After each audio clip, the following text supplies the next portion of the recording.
Hello there and welcome to 3Spoonies. We're your hosts, Karen, Jo and Claire. This is episode 39 when we're discussing exercising while disabled. Join us as we dive in.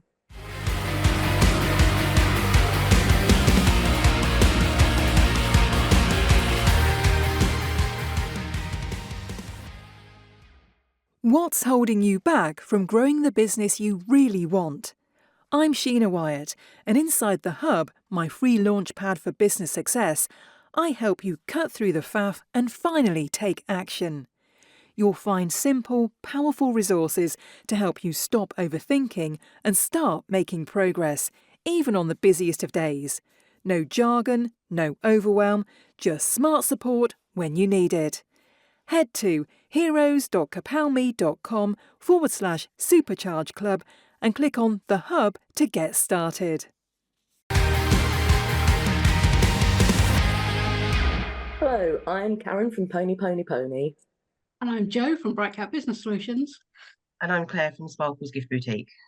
And together we're 3Spoonies, navigating our way through life and business with not enough spoons. So this week we are going to be talking about exercise, and as if you followed my advice, you do yourself a horrible injury, we thought we'd get in someone who knows what they're talking about. So we are being joined by the lovely Luna and Miranda. Hello. Hi. Okay, let's go alphabetical. Luna, would you like to go first and tell us a little bit about you? Okay, so my name's Luna Rose. I am a disability fitness specialist and I'm a coach for autistic and ADHD people because I'm autistic and ADHD and I use a stick. So I thought I'd stick with what I know.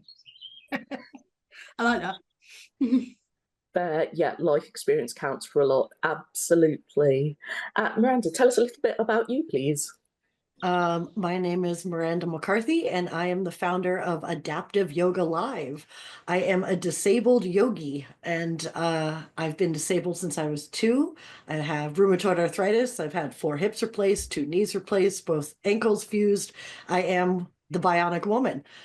So finding solutions to stay active for me was very tough. I have over 30 arthritic joints in my body, and finding anything that was accessible or inclusive was, a real challenge. So I found adaptive yoga a couple of years before the pandemic, and then I launched free classes during the pandemic online, and that kind of put me on the map. So that's what I do. Perfect and wonderful. Well, thank you both for joining us. I'm sure you'll be able to give us lots of useful insight and you'll know a lot more than we do, which may not be a great deal, but I think in your cases you really do know a lot more. That's worth celebrating, I feel. Right, I'm going to pass over to Jo, who has some questions. Whoosh to Jo. Whoosh to me. Okay, so we thought we'd get some experts in on this because me and Claire tend to laugh when people mention exercise, and we know Karen does it and does overdo it a lot, and we think she's insane. But we have been told there's ways to do it to not break yourself. So we thought we'd get you both in. So can I start with, what are the major problems in overcoming it, to getting people exercising when they're disabled? I think just accessibility in general. I was working in fitness, like working in gyms, before I was really aware of my own disability. And then I realised that I was kind of compensating for it a lot. And since I was realising that I was getting like sensory overload and things like that going in the gym, and it's actually damaging me to go in there, it's like, if someone has got more severe challenges than myself, and even me now, because I'm worse than I was, you just can't go into a fitness setting because there's just so much to take into account. It's not just about, they think that they're accessible if they have a disability ramp and a lift, but there's really so much more to it. And I think it's just the barrier to just getting to a place where other people just go to exercise is the main one, I think. Yeah, I would totally agree with Luna. I think, there's time, there's transportation, there's cost barriers. And then, of course, once you get into a gym, I found there's a lot of social judgment. I think, it's starting to change now, but yeah, those are some pretty big barriers to face.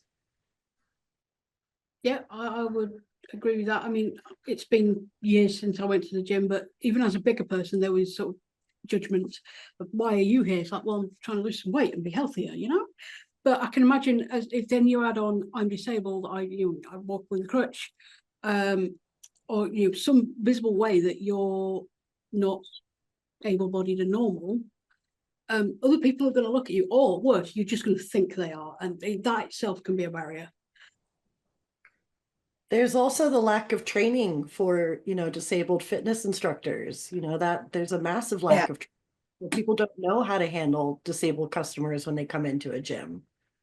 And often they don't want them there either, I found, because I was just training disabled clients at one point at the gym, and then I was going in with a walking stick, and I was wearing personal trainer t-shirt. I'm getting judgment because I'm standing there with a walking stick. Like, I still do my job, but people immediately assume mobility aids, they don't want you around.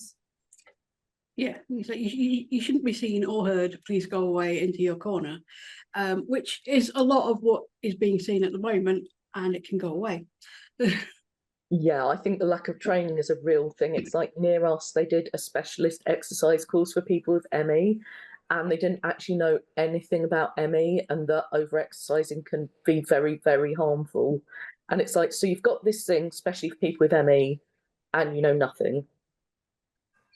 My disability fitness course that I did last year, it was out of date, ableist, and it was crazy. So I'm like, well, so if someone who isn't me follows this training, I wouldn't want them to be my trainer. And I'm like, yes, I have this certification, but I was like, I'm still meaning to write to the training provider saying, please could you update your language, because the bit about autism in particular was absolutely horrific. And I managed to get away with not repeating it to pass, but I had to say things that I felt were wrong just in order to get the certificate. Oh gosh. Yeah, well, at least you've got the certificate, and now you can go, I'm certified. I'm going to do exactly. the actual things. Yeah. You just write up your own course for them and be like, here you go, pay me some money for this course, and this is what you can teach people. When my ADHD permits, it's on the list. Yeah. But it's always a problem. Yeah. Okay, so we know what the barriers is. Is there any sort of exercise regime that every disabled person could do, or does it really have to be tailored to the person? Tailored, I would say. Yeah, it's a tricky one. I feel like, the broad spectrum of disability, it's tough to find a one size fits all for everyone. But what I like to say in yoga is that if you can breathe, you can do yoga. And, that comes with a caveat. A lot of disabled people have trouble breathing or assisted breathing. But actually, there's so many facets to yoga, including visualization, mindfulness, meditation, chanting. Movement is just a tiny aspect of it. So, I really do like to kind of reiterate that there is always something you can do in yoga, no matter what your disability is. I think it's using what you've got as well. So I forgot to say, I also teach yoga, but it's not everything that I do. So I was more, I used to teach normal yoga classes in gyms, and then I couldn't anymore. And I realized that I was doing it wrong the whole time. But stuff like just using what you've got. So I needed to start walking with a stick. And then I started just doing like yoga and Pilates using my sticks and my crutches. And I'm actually able to do stuff in yoga that I was never able to do when I thought I was able-bodied. I can get like really far into things because one of my main disabilities is my balance. So I work with disabled clients doing like fitness and yoga, and I just kind of start with what they've got. So if the person is using a stick or crutches or a chair, I will incorporate that into their workout. So I've always got my stick with me, so it's a fidget toy, and also I can exercise my arms constantly. I love that. Yeah, it's amazing. The first time I walked into an adaptive yoga class, 8 other people with different impairments came in, and I watched them all do the same yoga pose in a completely different way. Some were seated, some were standing, some were assisted, and they, all the benefits are the same. It blew my mind. Yeah. I can imagine watching that and going, this is just amazing. I went along and attended a normal yoga class, and I said I'll make my own adjustments because I'm a yoga teacher, and she couldn't cope with my disabilities at all. But what I found was everyone just kept staring at me and calling me inspiring because I had my sticks, and I was like, I'm just here to do the yoga. I don't want to be like the main attraction, but I tend to draw attention wherever I go. That's why I prefer like disabled classes now, because I'm not the only one. Yeah, that was a big game changer for me, was, finding a space where I felt free to be disabled. In a normal yoga class, I always stuck out. I'd grab a chair. People looked at me like I had two heads. But, actually finding a space where everyone is disabled. Wow, what an experience. Yeah, so finding that space between the inspiration porn and the just, oh God, everybody's looking at me because you're the weird person in the room. It's like, no, go away, be gone, just let me do my thing. I mean, for life, that's what disabled people would like, I think. Yeah, not staring is caring, right? Yeah. But I know we've discussed it before, that like there are certain adaptations and aids Karen Clare would use, but they still have the issue of, but people are looking at me. I've got that issue, but I've got no choice anymore.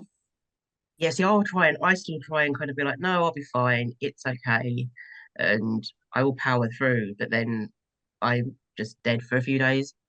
I really should get more comfortable with it, but it's just kind of, I think, crossing that barrier to be more comfortable without feeling like everyone's staring at you and it's a big thing.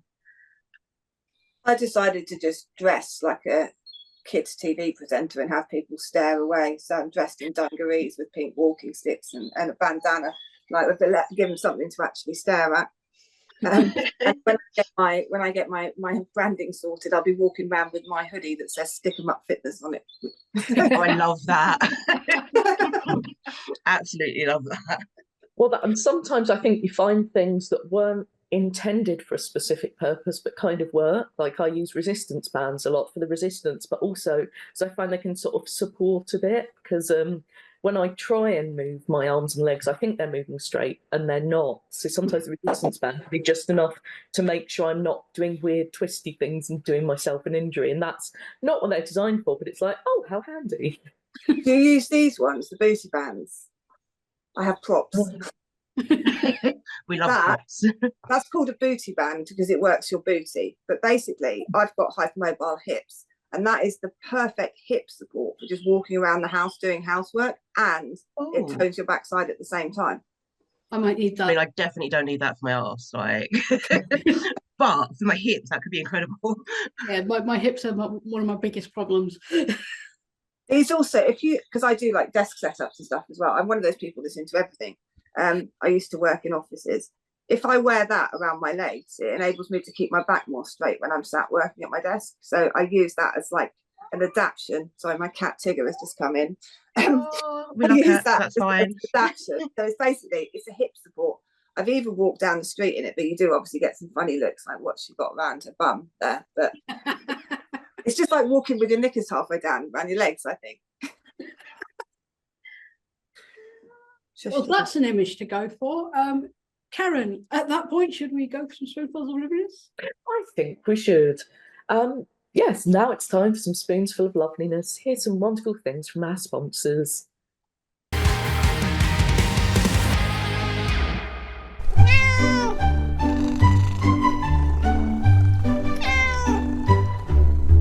As a small business ourselves, we know how important it is to have support from fellow small businesses. With this in mind, we also sell book-related accessories like book sleeves, bookmarks, and reading cushions. Relax with one of our books in style. As fellow Spoonies, we know how important taking a break to rest is, so why not sit down with one of our books and relax? greencatbooks.com. Support small businesses.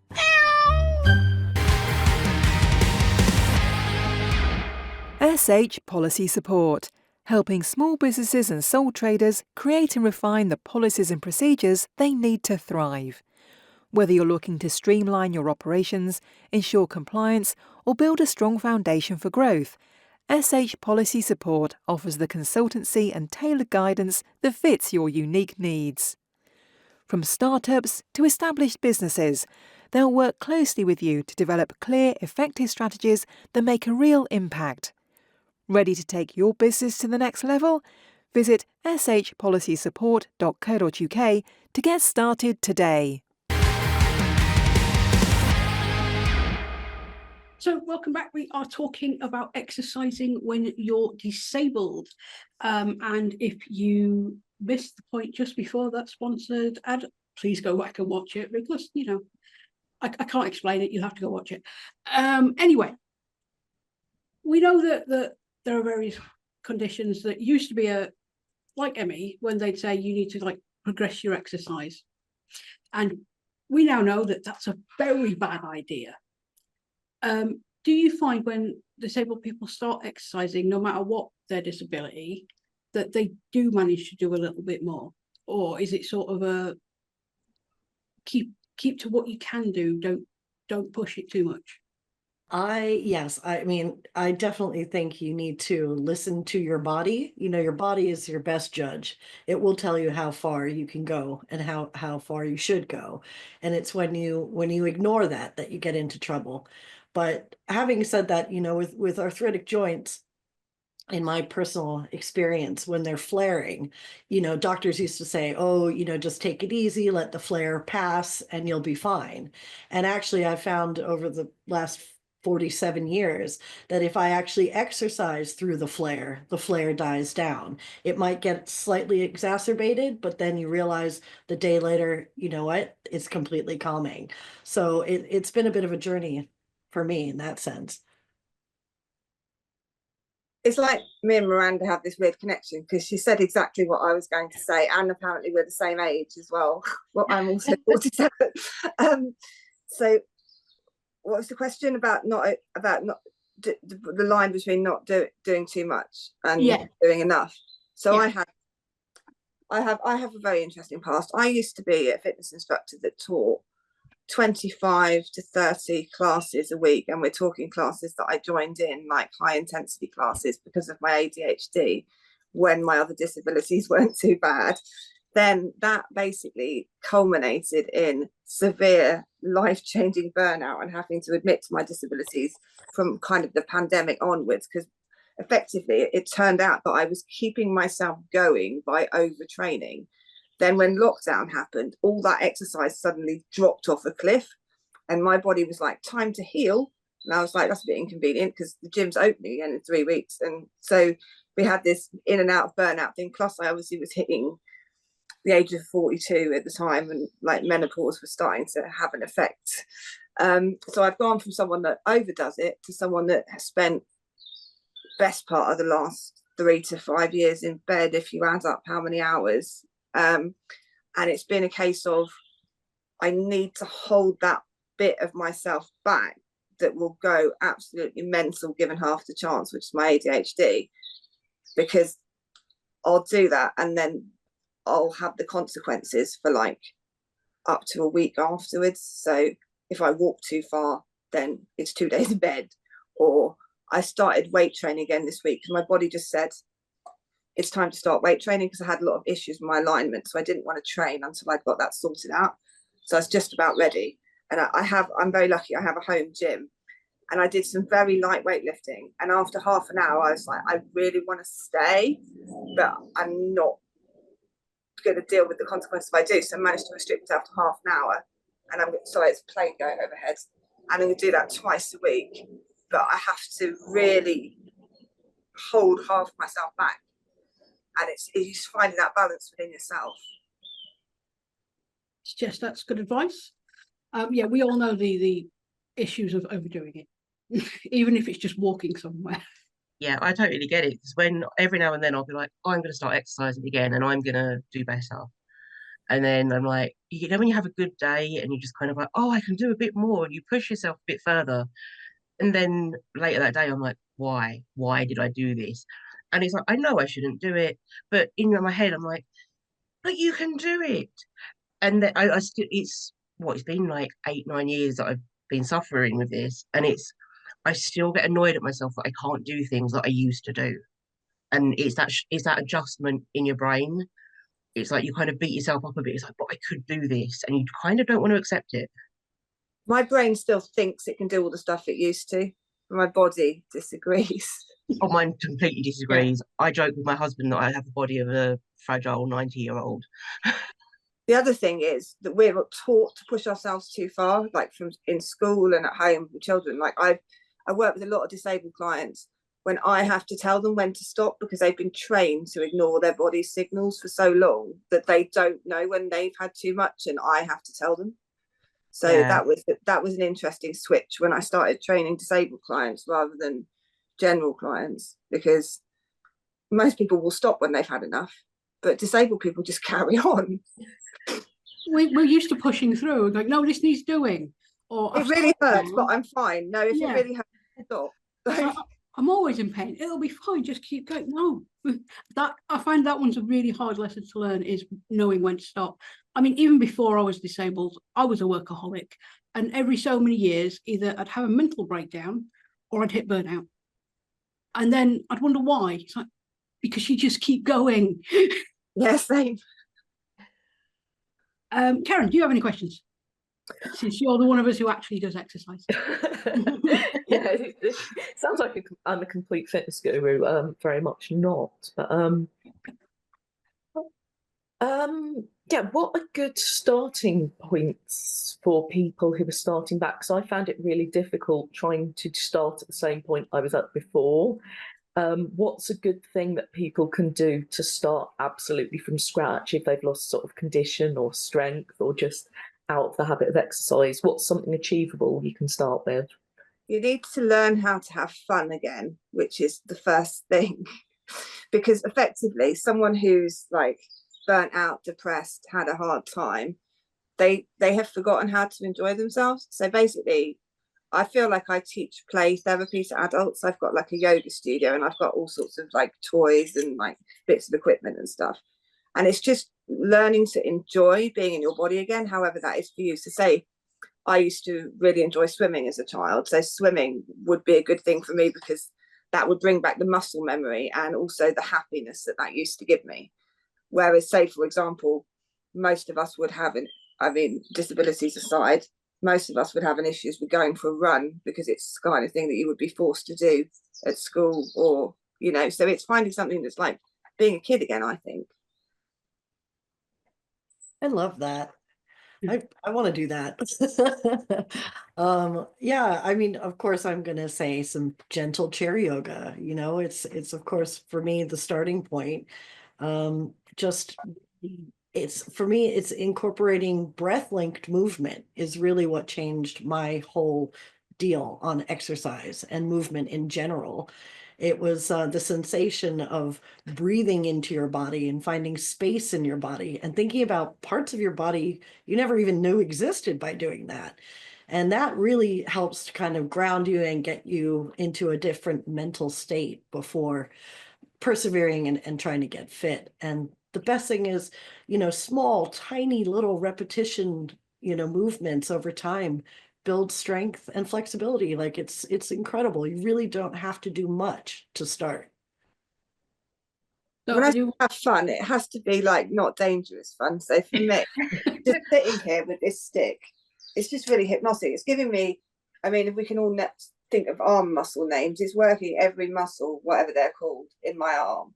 And it's just working those joint actions. And it's kind of quite hypnotic. So something like this, it's just, if I did this for like an hour, or even 10 minutes, it's going to make a difference to my muscle tone because it does. And it doesn't feel like exercise. It just feels like waving a stick around. Yeah. For those of you who can't see us, Luna is literally waving her stick around, just moving it gently and moving her arm with it and engaging those muscles. Yeah, I'd say there's a lot of seated stuff that's so much better than it used to be, because it used to work on the assumption that because you were doing something seated, you wanted to raise one arm every half an hour and that's about it. But there's lots of different intensities, different things. And it's I did one that was a seated dance thing. I was like, how's that going to work? And actually it did feel like you were dancing and you got to enjoy the rhythm and stuff, but you had the option to sit down if you needed. And it was like, this is great. This should be more of a thing, I feel. I think a lot of those kind of classes are tailored towards older people, and it's what they think the older people want more. I'm 47, but there's a lot of over 50s classes around here which would kind of cater for people with mobility issues. But they're kind of playing music from the 60s and 70s, and like it's all very old-timey, and I think they think that anyone over the age of 50 likes Doris Day and ABBA. I love Doris Day and ABBA. Well, I want to do like chair rave, basically. I'd love a chair rave. I miss raving. I'll join you for the chair rave any day.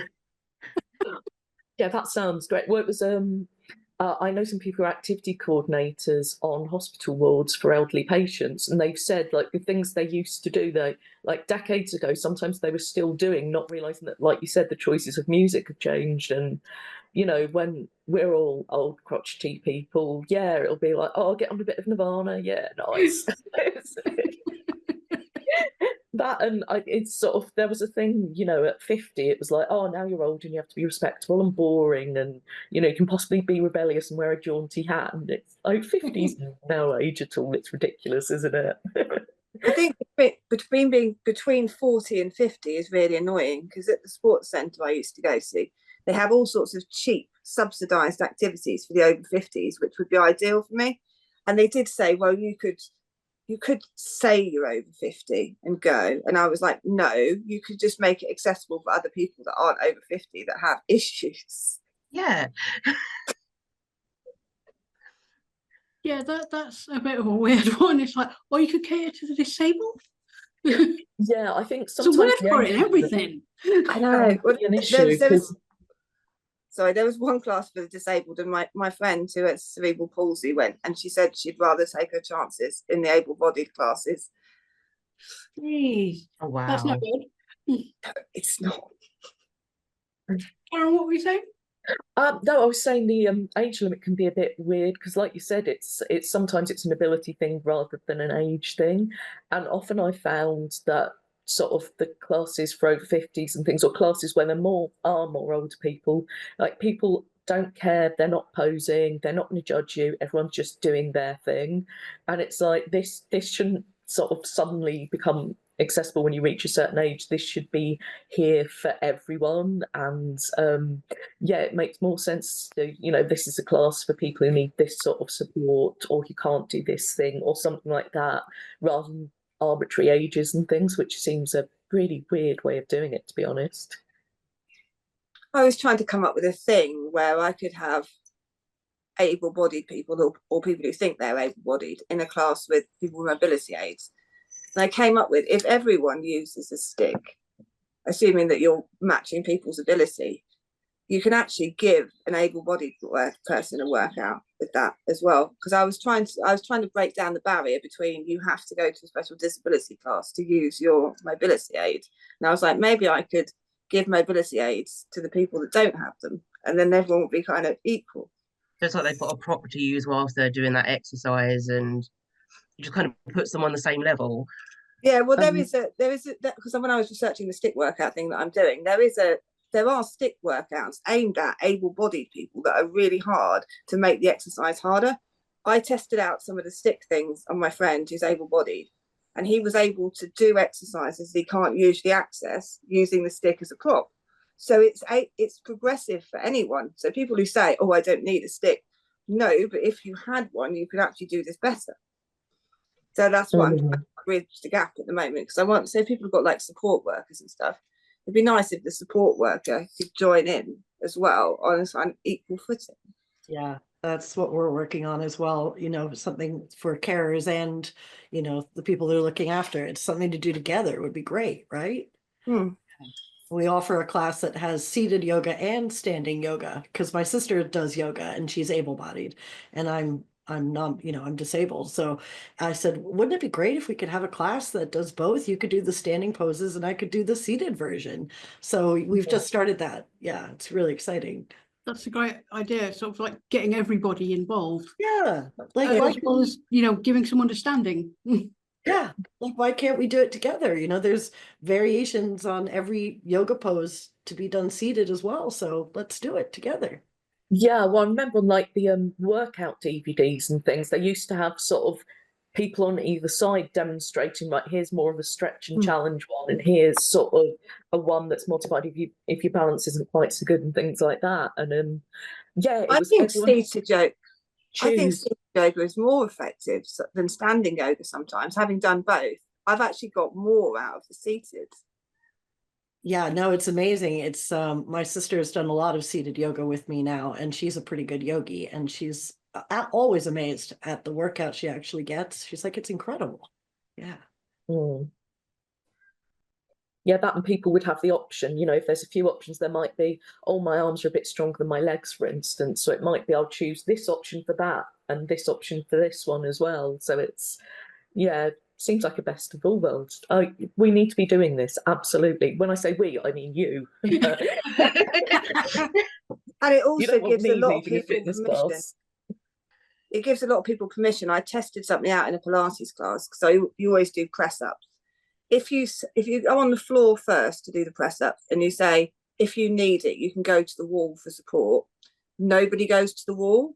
If you say everybody starts on the wall, and if you find this easy, then you go to the floor, nobody goes to the floor. So they're not taking the adjustments because they're trying to look better at things than they are. And really, most of the class need to do wall press ups, and they're supposedly able-bodied. Yeah, there's a lot of performance in exercise, and especially in gyms. It's very performative, I find. Yeah, it's that Group thinking and group pressure that's not really there from anyone, but because you're in that group, it is. That's it. We always say at the beginning of our classes, just remember, every pose will look different on every student, and it's so tough not to follow the crowd, but don't. I was the most popular yoga teacher in my gym at one point, and even though I was, physically speaking, the worst at it, because I didn't know I had disability at the time, and I was like, oh, I'm not very flexible and I'm bad at certain things. And I used to use other people in the class to demonstrate stuff I couldn't do, which is a really good trick. And so I managed to get away with teaching quite a lot of stuff that I couldn't do, and people came to my classes because I was less intimidating than the instructors that were like good. And being approachable is really important, though, especially if you're teaching someone something, or leading a class like that. Ladies, do you have any further questions before we wrap up? Not from me.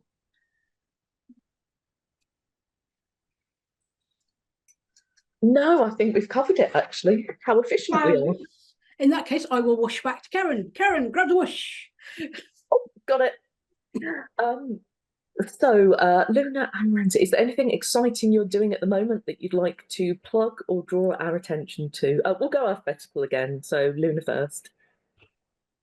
Yeah, so it's in development at the moment, but by the time this podcast is released, it will be up and running. I am promoting my group for Stick 'em Up Fitness. So my pink walking sticks are my logo, and there'll be online fitness classes in there, live streamed, aimed at people with mobility aids or anyone that wants to pick up a stick.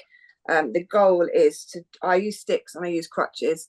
So the goal is I'm kind of using the group to deliver classes, but also to deliver like little information videos, like 5 minutes, how you work your core using a stick, whatever like that. So that's, yeah, Stick 'em Up Fitness. That sounds amazing. Thank you so much for sharing that. And how about you, Miranda? That does sound exciting. I use a walking stick every day, so I'm coming to one of your classes, Luna, for sure. At Adaptive Yoga Live, we have, we've got online classes running. We've just got a full year's worth of funding from Sport England. So we've got £5 subsidized classes for all, which is super exciting, on Mondays at 12:30 and Fridays at 3 p.m. And you can sign up on adaptiveyogalive.com. That sounds amazing. We'll make sure we've got all of those links for any of you out there who think that sounds exciting. And I'd imagine that's quite a few of you. So thank you for joining us all for 3Spoonies on exercise. We'd love to know your thoughts in the comments, and don't forget to subscribe for our weekly podcast and leave us a lovely review. You can also buy us a coffee if you like what we do, or a bubble tea. We'll accept either. All the links, as we said, will be in the show notes. We'll see you next week for our community questions. Have a great day and keep track of your spoons.